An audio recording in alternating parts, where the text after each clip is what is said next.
not understanding. When are they gonna give it the times? All right, when y'all gonna give it the times? Realize people, this brainwash that y'all trying to push is far removed in 2024. I mean, some people still, you know, suffering from it, you know, severely. Anyhow, former NFL player Antonio Brown on Donald Trump versus Biden. He roasted that man. Where are you at on the political spectrum? You're not a fan of Joe Biden or what? Nah, I like Donald Trump. I seen Joe Biden online. He was shitting on himself and like falling all over. I'm like, yo, what's going on with him? He got teleprompters everywhere. Like, you know what I'm saying? I'm not, you know, I got a good political opinion, but you know what I'm saying? I want the world to be a better place. I feel like we probably could do better with Trump helping more businesses and like coming back and taking over the 2024. So you think Biden pooped his pants on that other video? That's what the video showed. He was looking real shitty. Like, I know we all make mistakes. I mean, you shitted yourself before, right? Actually, I have, but go ahead. God. This CTESPN right here. That's a shitty message for you right there. Yeah, I just feel like, you know, as the country, we need to do a better job of, you know what I'm saying, with everything that's been going, the pandemic, the shots, everything that's been going. Have you met Trump or you want to meet Trump? I met him on the phone before I talked to him on the phone with Tom Brady one time. Yeah, he seemed like a cool guy. You think Brady likes Trump, but he just can't admit it? Yeah, he probably definitely like a candidate. I can, though. Shout out to Donald Trump.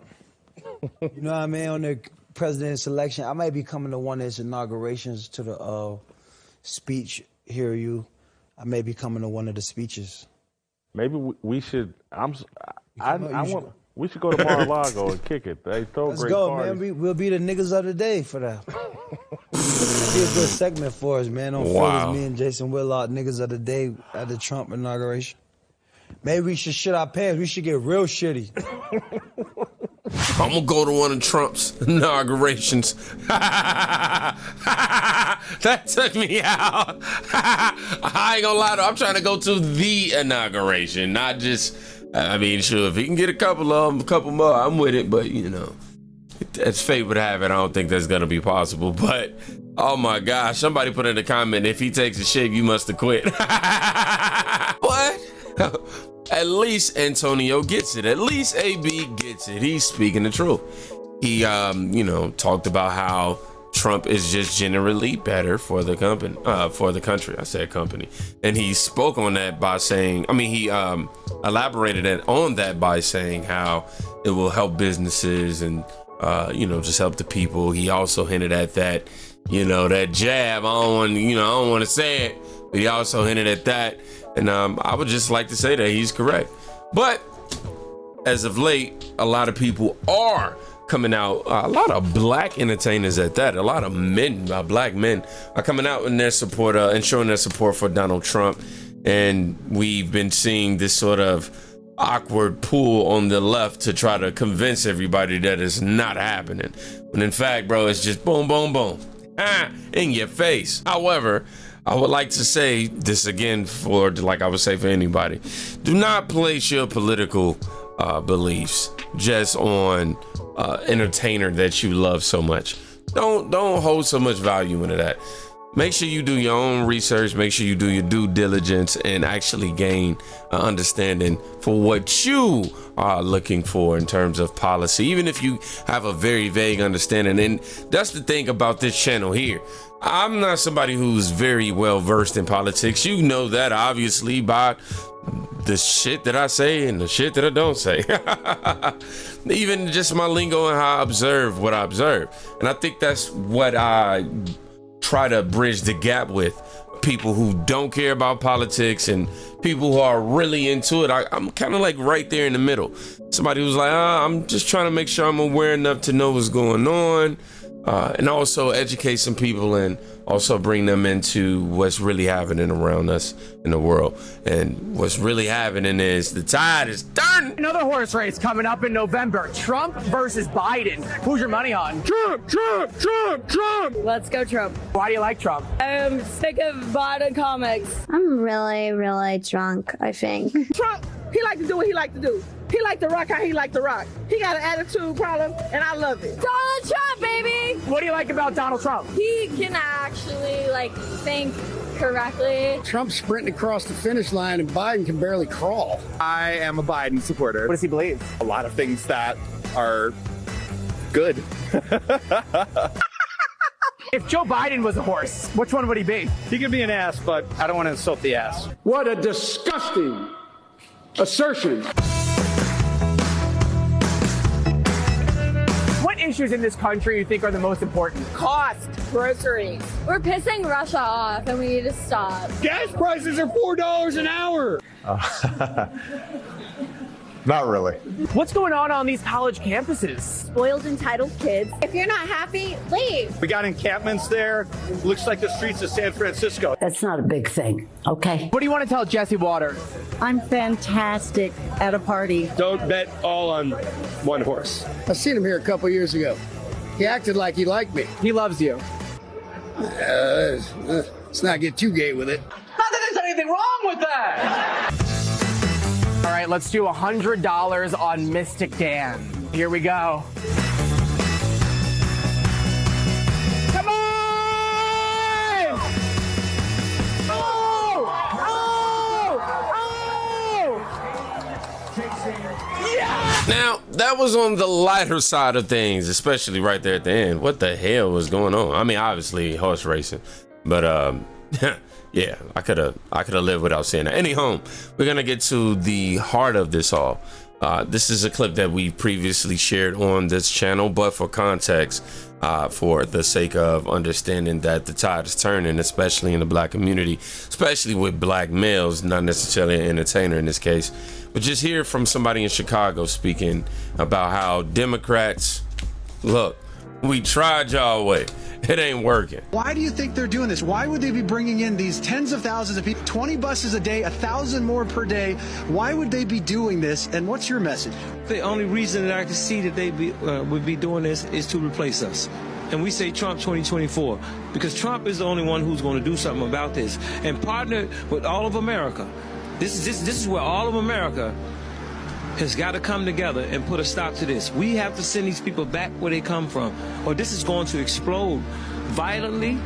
It's going to explode on multiple fronts. And the mayor and this governor doesn't care.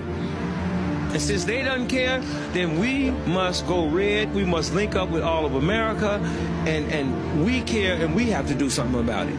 We're coming for every elected official that didn't step up, and all those that supported this mass, wipe out of our communities.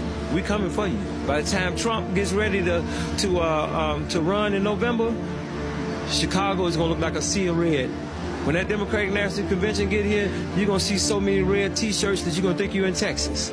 Enough is enough. We just can't give it away to foreign nationals. No other country's going to allow us to come in and do the same thing that's happening here. You have American citizens of African-American descent that have built this country and built the great city of Chicago. They are the broad shoulders that have built this city, and they are being disrespected by the Biden regime, the entire uniparty, the globalists, because now they're forcing illegal alien invaders into a city that doesn't have the resources to care for its citizens in healthcare, in education, in police protection, in economics, and anything. And now they have to bear the brunt to it. And they're too gutless. These progressive whites that run this deal are too gutless to have them in there, just like they're not in the Upper East Side of New York or the Upper West Side. They're not out by Northwestern University. It's something in their minds that makes them believe that they'll do this to us and we do nothing in return. This is not just for Chicago for us. We've reached all across the country to send them a message. We're going to flip America red. We're going to send the strongest message to the Democratic Party that black America, black Chicago has ever seen. Black America is about to rise up. Now that we are the mothers and fathers, we're saying Trump 2024 across America. And we asked Trump to come to Chicago, come here and walk these streets with us. He will. We'll put thousands behind him as he walks the streets. And that's a fact, that's a promise. Now, for the sake of YouTube, I want to make it clear that he was not making any physical harmful threats. He was merely saying that the whole country is going to be red. Chicago is going to be red, not in terms of blood, but in terms of political choice. You know, Republican, Democrat, Dems are usually blue, and you know, y'all get that. But for the sake of making sure everybody understand, he was not encouraging anybody to do anything violent, and I'm not encouraging that either. But he spoke like a true patriot right here, man. Spoke like somebody who's a citizen who cares about the other citizens and who actually cares about making a difference and seeing a difference in his community. Also being able to realize the wipeout, so to speak, as he was saying about the migrants and all that, and how they are there to honestly replace us. The vote, at least, we know that. That's why Biden is so eager to help speed up the process of citizenship for illegal immigrants. That's why you can get $70 million to go and fund housing crisis for illegal immigrants, but you have Fannie Willis with jail cells not even literally livable for the inmates whatsoever, and not working, meaning no working water in the with the toilets or the actual, you know, sink. So yeah, man, it's a really corrupt time that we're living in when you have these imbalances like this, especially with us living in this Biden administration right after the Trump administration. However, I always tell y'all, as much as I hate that we all suffering and I don't want us to be in this place, in terms of Joe Biden and Trump, this was the best thing that could ever happen, because now the media can't just tell us what Trump is doing and what Biden is doing in comparison. We're actually experiencing it. We're seeing it with our own eyes. Biden, that is on his campaign trail talking about how the economy is looking great and inflation is this and going down and all that. But I'm going to the grocery store like, bro, that is a lie. You're lying, bro. What? They even went on in the beginning to try to talk about how the border was secure, then millions and more millions came in, and now they have to try to confess. It's just too much. Thank God my people are waking up, but I will always stand by my statement of saying that we all, black and white, Puerto Rican or Haitian, it doesn't matter. We all need to come together, man, because if we don't, you see where this country is headed.